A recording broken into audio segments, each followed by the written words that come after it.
Hello hello. तो कैसे हैं आप लोग? तो मैं आपका भाई यो रामलाल आ गया सेकंड क्लास में वेव ऑप्टिक्स के। तो स्टार्ट करेंगे जो भी क्वेश्चन सर ने कराए थे।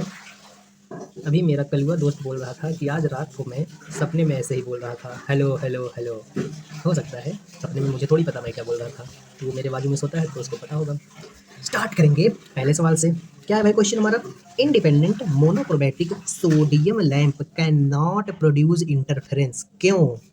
क्योंकि फ्रीक्वेंसी सोर्सेज की डिफरेंट होगी, phase difference between two sources change होगा, या टू सोर्सेज कोहेरेंट बिकम हो जाएंगे, या एम्पलीट्यूड सोर्सेज का डिफरेंट होगा। तो इंटरफेरेंस नहीं होगा क्योंकि यहाँ पर फेज डिफरेंस टू सोर्सेज का टाइम के रिस्पेक्ट में चेंज होता है। इंटरफेरेंस तभी होता है जब फेज डिफरेंस कांस्टेंट हो या फेज डिफरेंस जीरो हो, तभी मेरा इंटरफेरेंस होता है। आगे चलेंगे अगले क्वेश्चन पर। अगला क्वेश्चन क्या है भाई? अगला क्वेश्चन करने से पहले, light from two wave each की frequency travelling each frequency and travelling in same direction but intensity ratio this to find maximum और मिनिमम इंटेंसिटी। क्या हमने ऐसा क्वेश्चन वेव में नहीं किया था? आई थिंक किया था। इसको भी फिर से कर लेते हैं तब। क्या बोला क्वेश्चन में कि इंटेंसिटी का रेशियो I1 बाई I2 का रेशियो 4/1 दिया है। तो मुझे बताना है I maximum by I minimum का रेशियो। कैसे निकालेंगे? मैक्सिमम इंटेंसिटी क्या हो सकती है? इन्हीं दोनों इंटेंसिटी के रूट के अंदर सम। रूट ऑफ I1 यहाँ पर लिखा हूँ मैं, root of I1 plus root of I2 का whole square divided by root of I1 minus root of I2 का होल स्क्वायर। ये मैक्सिमम और मिनिमम इंटेंसिटी के रेशियो का फॉर्मूला होता है। मैक्सिमम प्लस में होती है, मिनिमम माइनस है, इतना बस याद रखो, आपका काम बन जाएगा। अब दोनों वैल्यूज को जब पुट करेंगे तो रूट के अंदर 4 प्लस रूट के अंदर 1 स्क्वायर करेंगे, नीचे रूट के अंदर 4 माइनस रूट के अंदर 1, तो ये हो जाएगा 4, तो रूट के अंदर 1 हो जाएगा, एक हो जाएगा, रूट 4 2 हो जाएगा, तो 2 में से 1 जाएगा तो 1 बचेगा, 3 तो 3:1 मेरा आंसर हो जाएगा। आगे चलेंगे। 3:1 पक्का? नहीं यार, ये होल स्क्वायर कौन लगाएगा वही तो मैं सोचूं। होल स्क्वायर तो 3 3 9 डिवाइडेड बाई 1, 9:1 होगा। अब इस क्वेश्चन में देखते हैं। दो पीरियोडिक इंटेंसिटी I1 I2 पास कर रही है एक रीजन से सेम टाइम में, मतलब टाइम के साथ वेरी नहीं कर रही, सेम डायरेक्शन में। Sum of maximum and minimum intensity क्या होगा? तो अभी अभी हमने पढ़ा क्या, मैक्सिमम डिवाइडेड बाय मिनिमम का सम बताना है। रेशियो हमको पता है, आई मैक्सिमम जो होता है वो होता है root of I1 plus root of I2 का होल स्क्वायर। और जब होल स्क्वायर को ओपन करेंगे तो a प्लस बी का होल स्क्वायर क्या होता है? a का स्क्वायर तो I1 हो जाएगा, b का स्क्वायर तो I2 हो जाएगा, प्लस अगर बीच में प्लस है तो 2ab मतलब रूट ऑफ I1। तो यहाँ पे ये 2a इंटू बी हो गया, ये मेरा आंसर हो जाएगा। अब वैसे यहाँ पर cos फाई होता है, लेकिन हम cos फाई की वैल्यू सेम डायरेक्शन में है तो जीरो लिए हैं। अब ये मेरा आई मैक्सिमम आ गया, तो आई मिनिमम के केस में भी सेम ऐसा ही होगा, बस यहाँ पर मेरा माइनस आ जाएगा। अब ये माइनस क्यों आता है जरा वो बताओ। अरे भाई, क्योंकि a माइनस बी के होल स्क्वायर का formula a square plus B square minus 2ab होता है ना। इसीलिए अब जब हम दोनों को जोड़ेंगे, दोनों को ऐड करेंगे, तो इससे ये कैंसिल हो जाएगा, मतलब I maximum plus I minimum. तो क्या क्या बचेगा? 2I1 हो जाएगा, 2I2 हो जाएगा, 2 को कॉमन ले लो तो 2 बाहर आ गया, I1 प्लस I2 मेरा आंसर हो जाएगा, तो 2I1 प्लस I2। अब क्या, अब एक चीज़ और अगले क्वेश्चन में वो। अब देखो इस क्वेश्चन में क्या पूछ लिया भाई। इस क्वेश्चन में बोल रहा है, ये क्वेश्चन तो हम लोग ऑलरेडी वे में कर चुके हैं, फिर भी हम दोबारा से कर रहे हैं। आई मैक्सिमम और आई मिनिमम का रेशियो, दो कोहेरेंट सोर्स है, इंटेंसिटी रेशियो अल्फा है, मतलब इनके इंटेंसिटी का जो रेशियो है वो मेरा अल्फा है अकॉर्डिंग टू क्वेश्चन। मतलब ये कि I1 by I2 is equal to alpha. ठीक है भाई। तो मैं अल्फा को क्या कह सकता हूँ? कुछ भी कह सकता हूँ भाई, मैंने माना अल्फा 1 है, तो ये भी 1 हो, ये इनका रेशियो 1 हो जाएगा। जब अल्फा 1 हो जाएगा तो I1 बराबर I2 हो जाएगा। जब I1 बराबर I2 हो जाएगा तो क्या होगा? तो होगा ये, तो हमारा जो आई मैक्सिमम है वो 4i हो जाएगा और आई मिनिमम हमारा 0 हो जाएगा। कैसे? अभी ऊपर किया था ना। आई मैक्सिमम क्या था अभी ऊपर? आई मैक्सिमम मेरा आया था क्या, I1 प्लस I2 का होल स्क्वायर। तो मान लिया दोनों सेम है तो कुछ भी ले सकते हैं, 1 1 ले लिए, तो वो 4i हो जाता है इनिशियल के टर्म्स में। और मिनिमम कितना होगा, मिनिमम अगर इक्वल है तो दोनों को माइनस करेंगे तो कट जाएगा।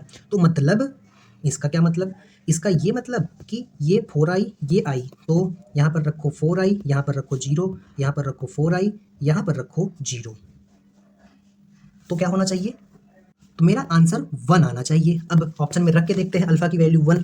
जब अल्फा की वैल्यू 1 रखेंगे, यहाँ पर 1 यहाँ पे 1, तो क्या मेरा आंसर कितना आना चाहिए, 4/5। कैसे 4/5 नहीं यार, 1 आना चाहिए अल्फा को 1 रखने पर। तो अल्फा को 1 रखेंगे तो इसमें तो नहीं आएगा, अल्फा को 1 रखेंगे तो इसमें भी नहीं आएगा, लेकिन इसमें अगर हम अल्फा को 1 रखेंगे तो 2 multiply by 1 divided by 1 plus 1, यहाँ पर 1 आ जाएगा। और मेरा यहाँ पर भी अल्फा को 1 रखने पर 1 ही आ जाएगा। मतलब ये दोनों ऑप्शन कभी नहीं सही हो सकते, या तो ये सही होगा या तो ये। अब ऊपर मान लो कुछ अल्फा की अब दूसरी वैल्यू, मैं मानता हूँ कि दोनों का रेशियो निकालने पर अल्फा की वैल्यू जो है वो 4 है, मतलब i1 बाई i2 की वैल्यू 4, मैंने लेट की, जस्ट लेट की। तो अगर i1 i2 की वैल्यू 4 है तो मैक्सिमम से मिनिमम कुछ ना कुछ मैक्सिमम वैल्यू होगी, कुछ ना कुछ मिनिमम होगी। अब 0 नहीं होगी तो ऊपर ओवरऑल छोटी वैल्यू आएगी, नीचे ओवरऑल बड़ी वैल्यू आएगी, क्योंकि नीचे दोनों को जोड़ रहे हैं, ऊपर। अब अरे भैया कुछ भी अज्यूम करो, कुछ भी अज्यूम करो, यहाँ पर 5 रखो, यहाँ पर 3 रखो, तो 5 में से 3 जाएगा तो 2 बचेगा, और नीचे 5 3 8, तो क्या नीचे हमेशा बड़ी वैल्यू रहेगी ऊपर छोटी।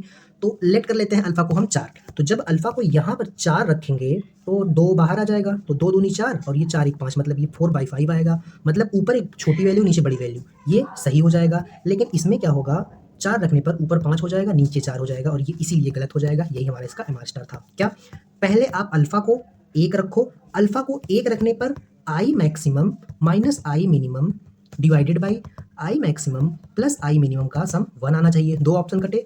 फिर अल्फा को 4 रखोगे तो ऊपर वाली वैल्यू छोटी आनी चाहिए, नीचे वाली बड़ी। एक बार जो पहले गलत हो गया वो कभी सही नहीं हो सकता।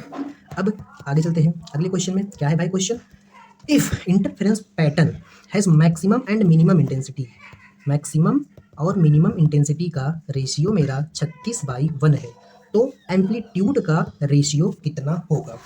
अब मुझे एक बात बताओ, क्या आपको एक चीज़ पता है कि जो आई होता है वो कैसे प्रोपोर्शनल होता है ए से, ए और आई के बीच का रिलेशन, आई जो होता है वो डायरेक्टली प्रोपोर्शनल होता है ए स्क्वायर के।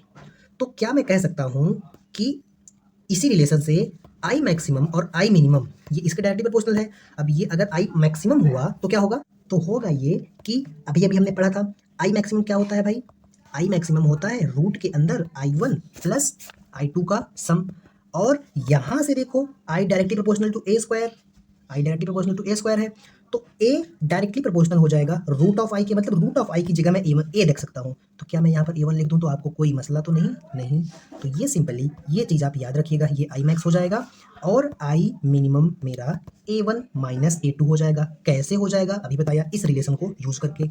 अब आई मैक्सिमम आई मिनिमम पहले से क्वेश्चन में दिया है, कितना है 36/1, और ये कितना है a1 प्लस a2 का whole square divided by a1 minus a2 का होल स्क्वायर। अब दोनों साइड हम स्क्वायर रूट ले लेंगे तो ये 6/1 हो जाएगा, और ये हो जाएगा a1 प्लस a2, और ये हो जाएगा a1 माइनस a2। दोनों को क्रॉस मल्टीप्लाई कर लेंगे तो ये हो जाएगा 6a1 minus 6a2। Componendo dividendo भी कर सकते हैं, मुझे खुद नहीं पसंद है वो, मतलब आता नहीं है। तो कैसे 6a1 से इसको माइनस करेंगे तो कितना बचेगा 5a1, और इस 6a2 को दूसरे साइड लेके जाएंगे तो कितना हो जाएगा 7a2, और a1 बाई a2, a1 को इस साइड लेके आए तो क्या हो जाएगा 7/5। यही तो हमको पूछा था क्वेश्चन में कि एम्पलीट्यूड का रेशियो क्या होगा, तो 7/5।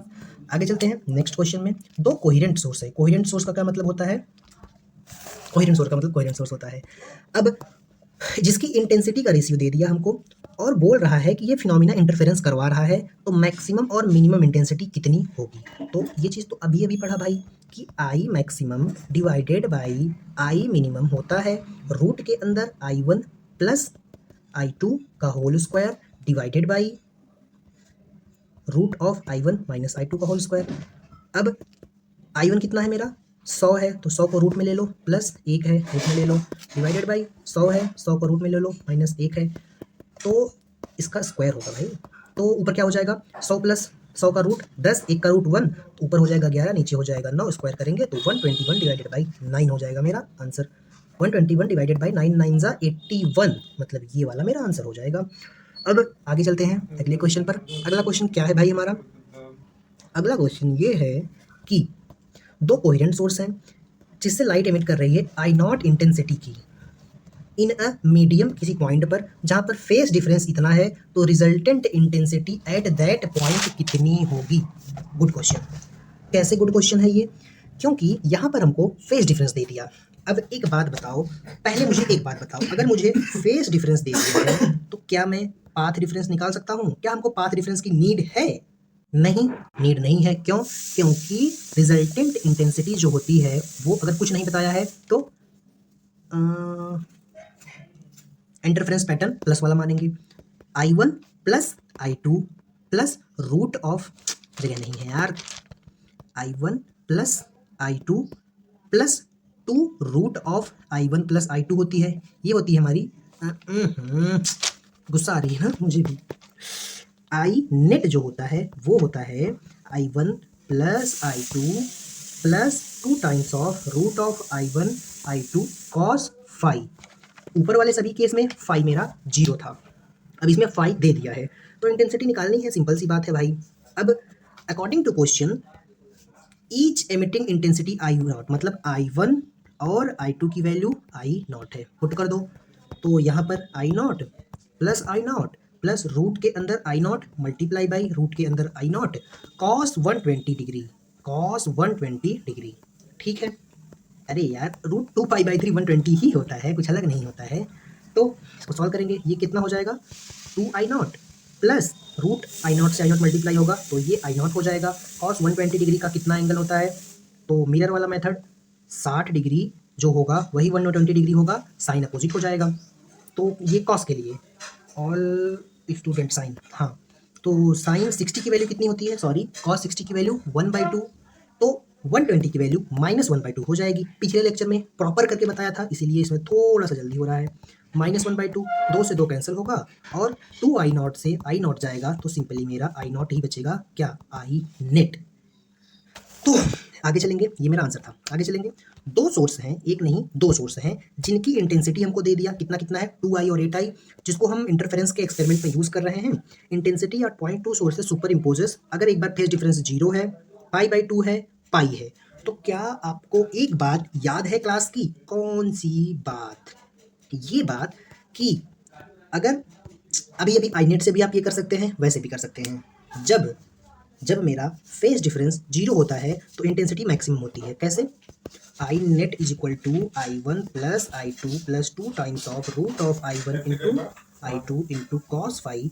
कॉस फाई की वैल्यू जब 0 होगी तो ये 1 होगा, पाई/2 होगी तो सिर्फ इतना बचेगा, कॉस 90 की वैल्यू 0 हो जाती है ना इसीलिए, और पाई होगी तो -1 हो जाएगा। तो जैसे जैसे पाई बढ़ेगा क्या मेरे आई नेट की वैल्यू वैसे वैसे कम होती जाएगी। जब पाई/2 होगा तो सिर्फ इतना होगा, लेकिन जब पाई होगा तो इसमें से कुछ ना कुछ घटेगा, मतलब 0 रहने पर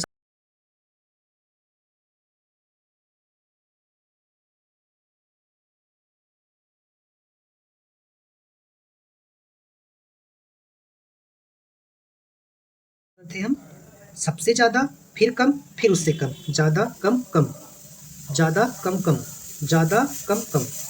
अरे यार 3 ऑप्शन हो गया, कम ज़्यादा, ये तो पक्का नहीं होगा।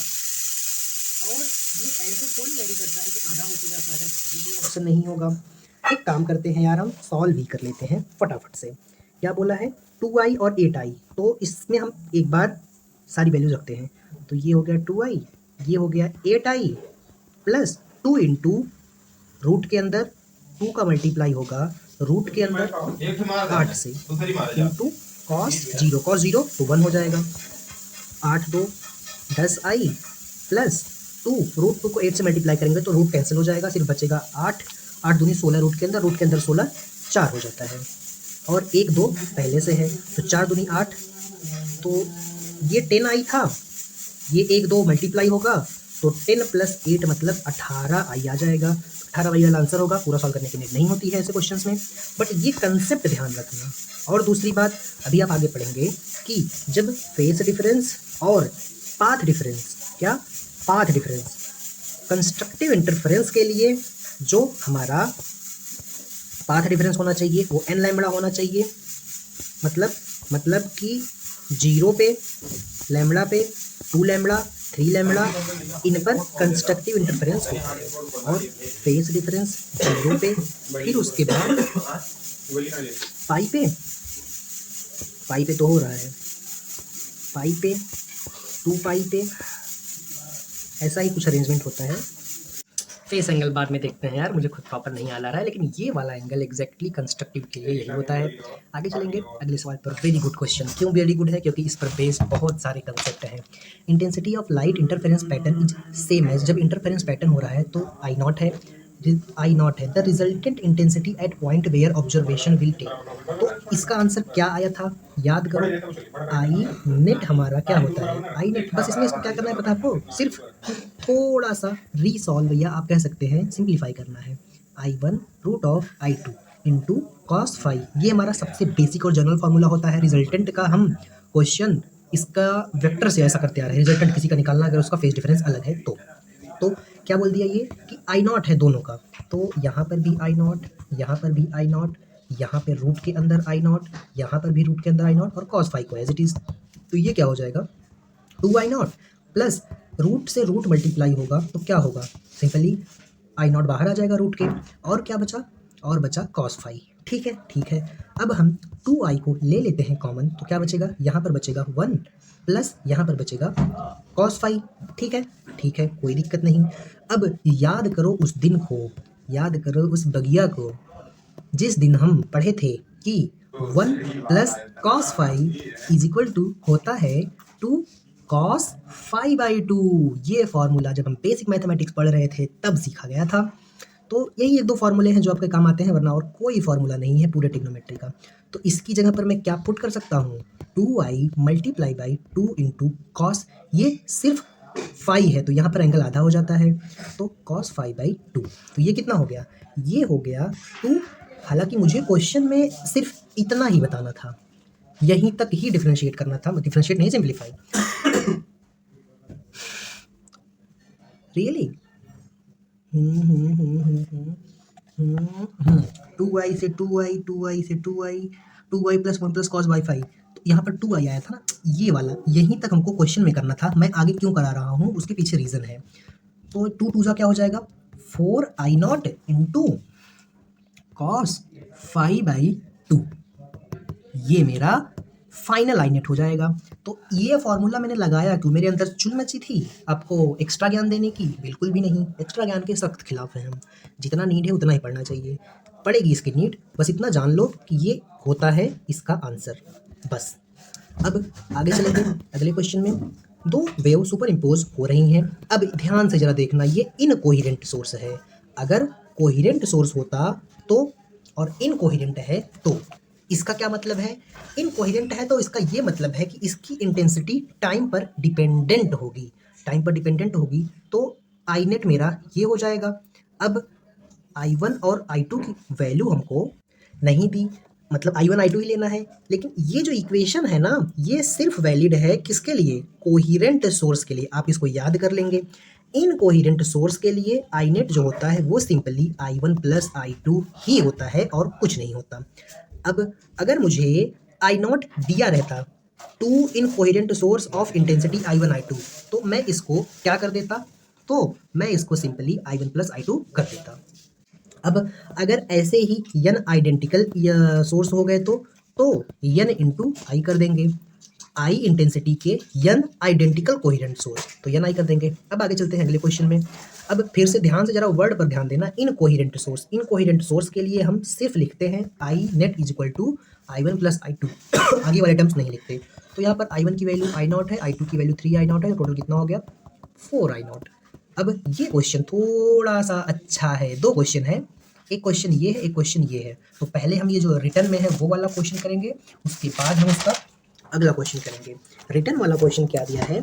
यंग्स डबल स्लिट एक्सपेरिमेंट है, 2 कोहेरेंट सोर्स है डिफरेंट एम्पलीट्यूड का, इंटेंसिटी का रेशियो दिया है बिटवीन ब्राइट एंड डार्क, मतलब मैक्सिमम इंटेंसिटी और मिनिमम इंटेंसिटी का रेशियो है ये, और कुछ नहीं है। वो कितना दिया है? वो दिया है 3। कितना दिया है? 3, मतलब 3/1। ठीक है, तो मुझे क्या बतानी है? Value of the ratio of amplitude of the दिए। तो क्या हमने एक ऐसा क्वेश्चन किया था कि I1 I2 दिया था, A1 A2 बताना था? हाँ, ऐसा क्वेश्चन तो हमने किया था। क्या उस क्वेश्चन में हमने यही किया था कि कुछ और किया था? क्या कि I maximum divided by I minimum होता है ब्रैकेट के अंदर A1 प्लस A2 का square divided by A1 minus A2 का स्क्वायर। हाँ, यही चीज़ तो किया था। तो यहाँ पर क्या करेंगे? वही चीज़ करेंगे। सिंपली I मैक्सिमम और I मिनिमम की वैल्यू को 3/1 रखेंगे और स्क्वायर रूट ले लेंगे, तो ये ऐसा हो जाएगा। क्रॉस मल्टीप्लाई करके जब हम सॉल्व करेंगे तो हमारा जो आंसर है वो A1/A2 is equal to root of 3 plus 1 divided by root of 3 minus 1 आ जाएगा। अब हम अपने लास्ट क्वेश्चन पर चलते हैं। ऐसा क्वेश्चन जिसमें एक सोर्स दे दे और पूछे कि बताओ कितनी गोरी बनेंगी, कितनी काली, मतलब कितने डार्क फ्रिंज बनेंगे, कितने लाइट। दोनों सोर्स के बीच में डिस्टेंस है, तो क्या ये यहाँ पर सेंट्रल ब्राइट फ्रिंज बनाएगा? ये यहाँ पर सेंट्रल ब्राइट फ्रिंज बनाएगा। मतलब यहाँ पर जो डेल्टा एक्स है वो मेरा पाथ डिफरेंस 0 होगा। हाँ, इसके बाद ये कितने डिस्टेंस पर बनाएगा जरा ध्यान से सोचो। इसके बाद 3 लैम्बडा है, तो पहला ब्राइट फ्रिंज ये कितने वेवलेंथ पर बनाएगा? लैम्बडा वेवलेंथ पर। अच्छा, कितने वेवलेंथ बनेंगे? तो कैसे कैसे बनते हैं आपको ये चीज़ सीखना पड़ेगा कि पहले होता है λ/2, फिर उसके बाद आता है लैम्बडा, फिर उसके बाद आता है 1.5 लैम्बडा। 1.5 मतलब समझ रहे हो? 1.5 मतलब 3/2 लैम्बडा। फिर उसके बाद आता है क्या? फिर उसके बाद आता है 2, मतलब आधा आधा ऐड होते जाता है, 2 लैम्बडा, फिर 2.5, फिर आता है इस लाइन पर 3 लैम्बडा। फिर यहाँ पर आते हैं, फिर यहाँ पर भी क्या होगा? एक बार λ/2, एक बार फिर लैम्बडा, फिर 1.5 लैम्बडा, फिर 2 लैम्बडा, फिर 2.5 लैम्बडा। अब मैंने बताया था एक बात, कौन सी वाली बात? कि अगर lambda 2 lambda, 3 lambda, 4 lambda, 5 lambda, 6 lambda और 0 पर ब्राइट फ्रिंज बनता है। तो एक ब्राइट फ्रिंज यहाँ होगा, एक ब्राइट फ्रिंज यहाँ होगा, मतलब डार्क और ब्राइट बताना था ना, गोरी और काली। तो एक गोरी यहाँ होगी, फिर 2 पर होगी, फिर 3 पर होगी। कितनी गोरी हो गई? 1 2 3 4 गोरी, और ये 5 गोरी, ये 6 गोरी, ये 7 गोरी। 7 गोरी हो गई। अब यहाँ पर 7 गोरी हो गई। अब same as it is same.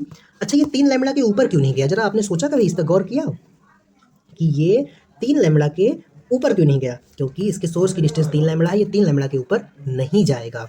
ठीक है, ठीक है भाई, कोई दिक्कत नहीं। बस यही चीज़ इस साइड रेप्लिकेट कर दो। कैसे रेप्लिकेट करें? यहाँ पर λ/2, फिर लैम्बडा, फिर 1.5 लैम्बडा, फिर 2 लैम्बडा, फिर 2.5 लैम्बडा, फिर 3 लैम्बडा यहाँ पर हो जाएगा। फिर यहाँ से स्टार्ट करो, λ/2, फिर 1 लैम्बडा, फिर 1.5 लैम्बडा, फिर 2 लैम्बडा, फिर 2.5 लैम्बडा, फिर 3 लैम्बडा। और जहाँ पर 0 लैम्बडा, 2 लैम्बडा, 3 लैम्बडा होता है, वहाँ पर उतनी गोरी उतनी काली बनती है। इस चीज़ को ध्यान रखिएगा। तो पैटर्न आप सीखे, पैटर्न मेन जरूरी चीज़ है। पैटर्न मान लो अगर ऐसा सोर्स रख दे और ये सोर्स S1 है, ये सोर्स S2 है, ठीक है, और इसके बीच में जो डिस्टेंस है वो क्या कर दे? 2 लैम्बडा। तो यहाँ पर होगा 0 पाथ डिफरेंस, तो यहाँ पर क्या बनेगा? यहाँ पर बनेगा ब्राइट फ्रिंज, जो कि सेंटर ब्राइट फ्रिंज होगा। लैग हो गया। तो इसमें भी वही पैटर्न,